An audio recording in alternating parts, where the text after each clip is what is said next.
Bienvenue sur Planète Actuelle, la chaîne qui vous met au parfum des informations en Afrique. À quelques jours de l'élection présidentielle, le débat politique s'intensifie au Bénin. Et parmi les prises de parole qui retiennent l'attention, celle de Dossou ne passe pas inaperçue. Entre critiques du système, remise en cause de la légitimité de certains candidats et dénonciation d'un jeu politique qu'il juge verrouillé, ses propos soulèvent de vraies interrogations sur l'état de la démocratie béninoise. Dans cette vidéo, nous allons revenir sur les déclarations fortes de Dossou, comprendre ce qu'elles révèlent du climat électoral actuel et analyser pourquoi cette sortie fait autant réagir au sein de l'opinion publique. Like, abonne-toi et active la cloche de notification pour ne rien rater. Deuxième partie de notre rendez-vous politique dont le numéro de ce jour est consacré au Bénin qui tient sa présidentielle le 12 avril prochain. Ils seront à peu près 8 millions d'électeurs béninois à voter pour le prochain président de la République. Mes quatre invités sont restés avec moi. Maître Séraphin Noudjamé, votre compatriote, Madame Mazou, a dit quelque chose de très intéressant dans la première partie de notre émission, notamment ce qui concerne les chiffres macroéconomiques avancés par des spécialistes, etc. Ces chiffres masqueraient la réalité réelle, vraie, que vivent les Béninois dans leur grande majorité, c'est-à-dire l'extrême pauvreté, au point où le candidat Romia Wadaï lui-même parlerait de son combat, de sa lutte prochaine contre l'extrême pauvreté au Bénin, ce qu'elle considère comme un aveu d'échec après 10 ans de gouvernance. Qui est-ce qui a échoué? C'est le Bénin qui a échoué ou c'est la gouvernance qui a échoué? Patrice Talon a pris ce pays il y a 10 ans. C'est vrai. Dans un état lamenteux. Personne, au plan international ni national, ne dénie à Patrice Talon le fait d'avoir fait le job. Et Romia Wadaï, justement, prend la relève. Ben oui, il y a un constat, madame. Nous partageons un constat, c'est que le Béninois est encore pauvre. Que ce soit extrême, ultime, dernière ou alors tout ce que vous voulez. Il y a encore de la pauvreté au Bénin. Il y a de la pauvreté et c'est pour cela qu'il faut continuer, il faut amplifier les réformes, il faut aller encore plus loin. Et il faut rassembler, inclure davantage les femmes dans le circuit économique. Les débats sur le marché des Dantokpa, je ne veux pas revenir là-dessus. Je ne suis pas là pour parler du déplacement du marché des Dantokpa. C'est des petites choses par rapport à ce qui préoccupe une nation entière. Vous vous rappellerez, M. Dossou, que les halles de Paris, là, Châtelet, les halles, c'était le marché. Rungis a quitté les halles pour se mettre à Rungis actuellement. Je ne veux pas revenir là-dessus. Mais M. Togui, prenons un peu de hauteur sur ce débat pour dire qu'en fait, vous réunissez là autour de la table des Béninois pour parler de l'élection. Si vous avez autour de la table un monsieur no élection, on ne peut pas avancer. Nous sommes dans une dynamique, nous voulons parler des élections qui sont en cours, la campagne qui est en cours, avec deux duos qui se présentent. C'est vrai. Si tout est négatif, et que l'élection, et en plus on lit justement comme Madame Soleil pour dire ça ne donnera rien, que faisons-nous? Donc je souhaiterais que ce débat soit inscrit dans une perspective dynamique pour le Bénin. C'est le cas. Madame Mazou, avant que je ne vienne à vous, parce que vous l'avez dit, mais ça vaut aussi pour vous, Olivier, je suis un peu troublé en vous posant cette question. Que se passe-t-il au Bénin? Vous avez ces derniers jours, Chabi Boni, même le fils du président, enfin, de l'ancien président, principal opposant béninois, rejoint Romia Wadaï. Plutôt Chabi Yahi. Oui, Chabi Yahi, pardon. Je ne vous parle même pas de Guy Mitokpe qui nous raconte. Eric Ondete. Consort et consort. Guy Mitokpe qui nous expliquait combien il y a de la surfacturation au Bénin, il y a de détournements massifs au Bénin, mais qui aujourd'hui dit, pour des raisons de cohérence et de lisibilité, rejoint.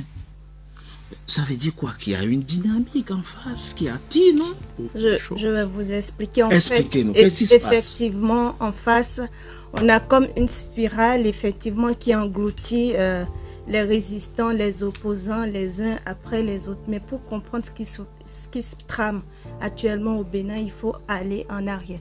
Effectivement, on va parler des campagnes, on va parler des élections, mais il ne faut pas oublier que tout ce qui se passe aujourd'hui tient un peu sa fondation de 2018, 2019, 2024. Toutes ces dates que je vous cite, il y a eu des choses qui se sont passées. C'est vrai. Ce qui fait qu'aujourd'hui, on a une machine politique au Bénin qui a, on va dire, transformé l'atmosphère politique de telle sorte que vous avez une seule possibilité de vous en sortir.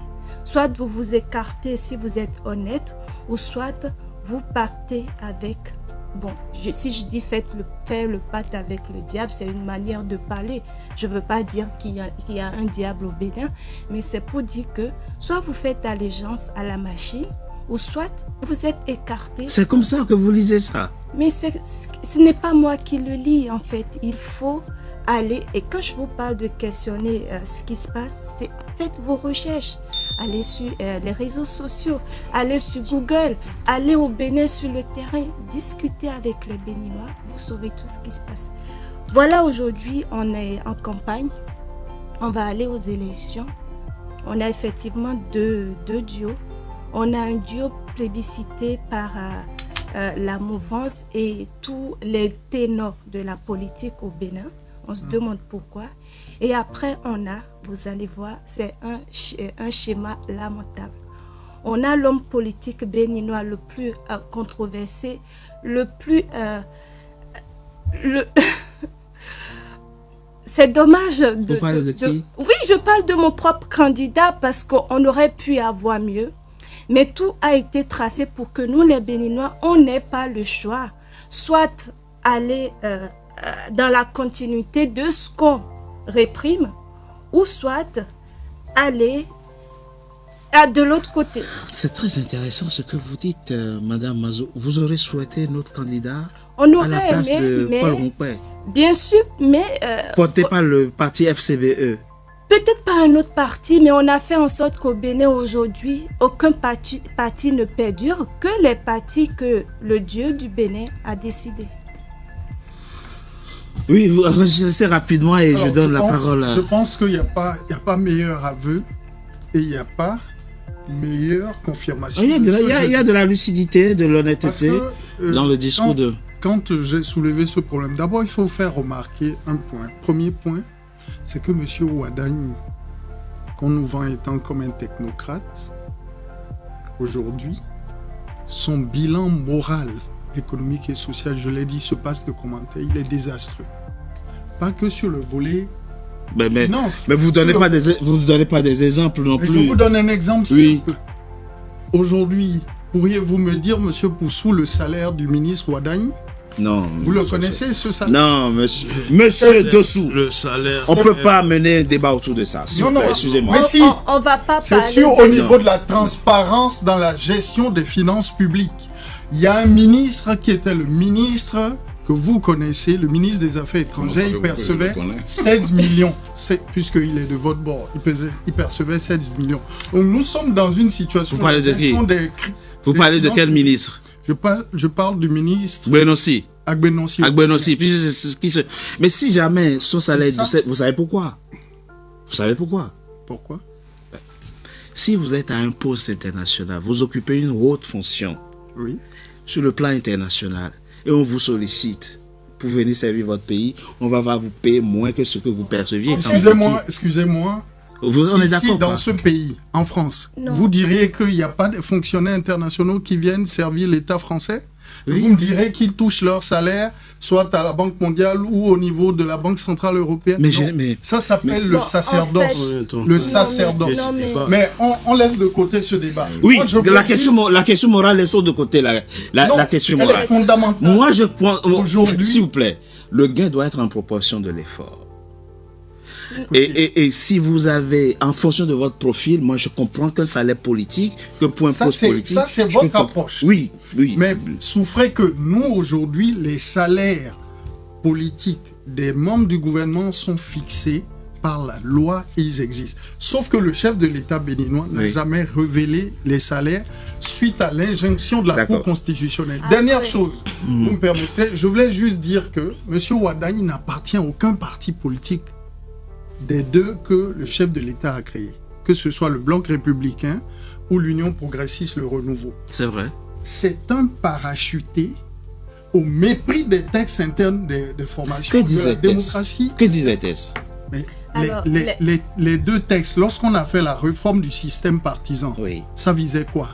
Ça visait tout simplement à permettre qu'il n'y ait pas de candidature fantaisiste, que les candidatures soient suscitées en interne dans les partis politiques pour que, véritablement, on ait des leaders politiques qui soient des représentants de leur formation politique respective et qui portent. C'est vrai, ce n'est pas faux. Société. Mais ça n'exclut pas qu'une personne indépendante soit portée par des partis politiques, non? Vous avez la même chose. À quoi bon alors avoir fait ces réformes?